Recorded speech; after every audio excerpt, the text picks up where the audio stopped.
천문학에 따르면 해왕성 크기의 행성들은 모항성에 가까운 거리에서 공전하면서 어떠한 대기도 형성하거나 유지할 수 없다고 합니다. 아니, 방금 들으신 말은 잊어버리세요. 왜냐하면 저도 전혀 이해가 안 되거든요. 하지만 작년에 천문학자들은 바로 이런 종류의 행성을 발견했어요. 그리고 우리가 알고 있는 지식을 뒤집는 행성은 한계가 아니랍니다. 과학자들이 우주의 모습을 다시 연구해야 하는 걸까요? 어디 한번 알아보죠. 외계 행성은 현재 천문학에서 가장 인기 있는 주제입니다. 그리고 새로운 발견이 있을 때마다 우리가 살고 있는 우주에 대한 관점을 점점 더 확신하게 되죠. 하지만 그런 발견들 중 일부는 그저 혼란을 일으킬 뿐입니다. 제가 말하고 있는 행성은 NGTS-4b입니다. 그다지 멋진 이름은 아닌 것 같아요. 이 행성은 칠레 아타카마 사막에 위치한 차세대 트랜짓 탐사 NGTS가 관측했습니다. 이 로봇 외계 행성 탐색 기지는 슈퍼 지구와 해왕성급 행성들을 찾는 것이 목표였죠. 행성이 별과 관측점 사이에 선을 넘을 때 발생하는 별의 밝기 변화를 측정하면서 말이에요. 밝기의 지속시간과 정도가 외계 행성의 크기, 밀도 그리고 모항성으로부터 얼마나 떨어져 있는지를 알아내는데 도움이 됩니다. NGTS-4b는 적어도 현재로서는 소위 해왕성 사막이라고 불리는 지역에서 별 주위를 공전하는 유일하게 알려진 해왕성급 행성입니다. 사막이라고 불리는 데는 이유가 있어요. 해왕성 사막의 행성에서 나오는 방사선이 매우 강하기 때문이죠. 일반적으로 가까이에 있는 모든 행성의 대기를 증발시켜버려서 작고 뜨거운 암석처럼 만들어버립니다. 과학자들은 왜 이런 현상이 NGTS-4b에는 일어나지 않는지 추측만 할 수 있을 뿐입니다. 이 행성은 아직 대기를 가지고 있으며 크기는 해왕성 크기의 80% 정도 됩니다. 이 행성은 놀라운 속도로 공전하는데 궤도 주기가 1.3일밖에 되지 않습니다. 또 다른 이론은 이 행성이 항상 그 위치에 있었던 것은 아니고 최근에야 지금 알려진 위치로 이동했기 때문에 아직 대기가 증발하고 있는 중이라는 겁니다. NGTS-4b의 존재에 대한 또 하나의 설명은 과거에는 대기가 훨씬 더 컸고 우리는 대기가 모두 사라지기 전에 그 행성을 발견했다는 것입니다. 이는 우리가 그 과정을 관찰할 수 있고 그 과정이 어떻게 일어나는지 직접 볼 수 있다는 것을 의미하죠. 그리고 이는 NGTS의 첫 번째 발견이 아닙니다. 2017년 10월 31일 NGTS-1b 행성이 발견됐습니다. 이 행성은 뜨거운 가스 거성으로 거의 목성만한 크기입니다. 하지만 이 행성의 이상한 점은 태양 크기의 절반밖에 안 되는 적색 외성 주위를 돌고 있다는 거죠. 전에는 이런 현상을 볼 수 없었는데요. 이론상으로 이런 거대한 행성은 그렇게 작은 별 주변을 돌지 않기 때문이에요. 다른 유사한 행성이 발견되기 전까지는 이 문제에 대한 합리적인 설명은 없을 것입니다. 하지만 현재로서는 아무도 이것이 어떻게 가능한지 모릅니다. 모항성 가까이를 회전하는 해왕성 크기의 행성과 작은 별 주위를 도는 거대한 행성도 이해하기 힘들지만 지금쯤 모항성에 의해 삼켜졌어야 했지만 여전히 궤도에 굳건히 서 있는 행성은 어떨까요? 맞아요. 이런 행성이 광대한 우주에서 발견됐습니다. 케플러 78b가 바로 그 행성입니다. 나중에 이 이름들에 대한 퀴즈를 내볼게요. 이 행성은 지구보다 약간 더 큰데요. 지구만큼 밀도가 높고 구성이 비슷한 것으로 추정되지만 NGTS-4b보다 모항성에 더 가깝습니다. 이 행성의 1년은 8.5시간밖에 지속되지 않습니다. 이는 행성이 모항성 주위를 완전히 도는 데 걸리는 시간이죠. 태양에서 가장 가까운 행성인 수성은 태양에서 약 5,800만 킬로미터 떨어져 있습니다. 케플러 78b는 행성 자체 지름의 1.5배도 안 되는 거리를 둔 상태에서 모항성 주위를 공전합니다.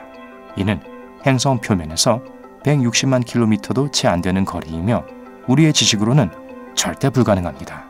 케플러 78b는 공전하고 있는 별에 점점 더 가까이 다가가고 있어서 언젠가는 그 별에 의해 삼켜질 거예요.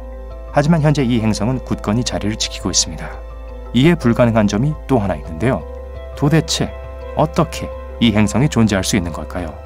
우리가 알고 있는 지식에 따르면 케플러 78b와 같은 행성이 모항성에 그렇게 가까운 곳에 형성될 수 있는 방법은 전혀 없으며 또한 모항성과 충돌하지 않고 그렇게 가까이 이동할 방법도 없거든요. 게다가 행성이 형성되었을 때 상황이 어땠는지 상상해 본다면 그 당시 행성의 모항성은 훨씬 더 컸던 것으로 추정되고 있어요. 예전에 모항성이 있던 자리에 케플러 78b가 형성되었다는 뜻이죠. 오늘날의 천문학자들에게는 도저히 이해가 되지 않습니다.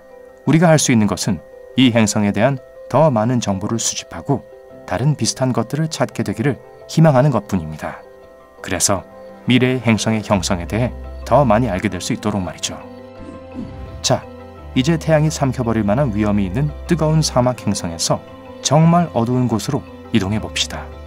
모항성에서 너무 멀리 떨어져 있어서 이론상으로는 존재할 수 없는 행성인데요. 제가 말하고자 하는 행성은 HD 106906b입니다. 그냥 간단하게 밥이라고 부르도록 하죠. 이 행성은 한 개의 별이 아니라 두 개의 별을 동시에 공전하는 것으로 알려진 유일한 행성입니다. 이 행성은 목성보다 11배 더 크고 상상할 수 없는 거리에서 쌍성 궤도를 돌고 있습니다. 이 시스템 중심에서 1100억 킬로미터 떨어져 있습니다. 더 이상한 것은 이 시스템이 아직 아주 어리다는 겁니다. 겨우 1400만 년 된 것이죠. 참고로 비교를 하자면 우리 태양계의 나이는 45억 년입니다. 이렇게 큰 행성이 모항성으로부터 이렇게 멀리 떨어진 곳에서 형성되는 것은 도저히 이해할 수 없는 일입니다. 이에 대한 가장 그럴듯한 설명은 별 근처에 형성되었지만 나중에 더 멀리 밀려났다는 것입니다. 하지만 여전히 한 가지 멋진 가능성이 있습니다. 이 행성은 실패한 별이었을 수도 있어요. 유사한 다른 구름과 충돌하는 가스 집합체가 반응하여 이 쌍성계를 형성했을 수도 있다는 뜻입니다. 만약 그런 가스 덩어리가 어떻게 실패해서 대신 거대한 가스 행성이 된 것이라면 어떨까요? 이론일 뿐이지만 가능합니다. 불가능한 행성들이 여러분이 생각하는 것보다 우리에게 훨씬 더 가까이 있을지도 몰라요. 우리 태양계는 어떨까요? 명왕성에 대한 한동안 이야기가 많았죠. 한때는 행성이었지만 갑자기 행성이 아닌 것으로 바뀌었어요. 이게 어찌된 일일까요? 명왕성이 행성 면허를 갱신하는 걸 깜빡하기라도 했나요? 농담은 제쳐두고 1930년 명왕성이 발견되기 훨씬 전에 태양계에 9번째 행성이 있다는 예측이 있었습니다. 하지만 그로부터 약 반세기 후 우리의 기술이 엄청난 발전을 이루었을 때 명왕성이 그 주변에 있는 약 7만 개의 물체 중 하나일 뿐이라는 것을 알게 되었습니다. 카이퍼 벨트라고 불리는 많은 소행성, 얼음, 그리고 먼지의 집합체가 있습니다. 여기서 명왕성만한 크기의 다른 물체들이 발견되었습니다. 그리고 알다시피 같은 궤도에 여러 개의 행성이 있을 수 없습니다. 2005년에 발견된 에리스라는 이름의 한 물체가 명왕성보다 훨씬 더 크다고 하지만 여전히 행성으로 불릴 수는 없습니다. 적어도 명왕성은 에리스가 나타나기 전에 모든 명성을 먼저 얻었죠. 9번째 행성은 그냥 그렇게 다 끝난 이야기인가 했지만 사실 이야기는 훨씬 더 복잡해집니다. 2016년 천문학자 공지 리와 프레드 아담스가 발견해낸 증거는 태양계에 실제로 이상한 행성 X가 존재한다는 것을 암시합니다. 단지 명왕성과 카이퍼 벨트보다 훨씬 더 멀어요.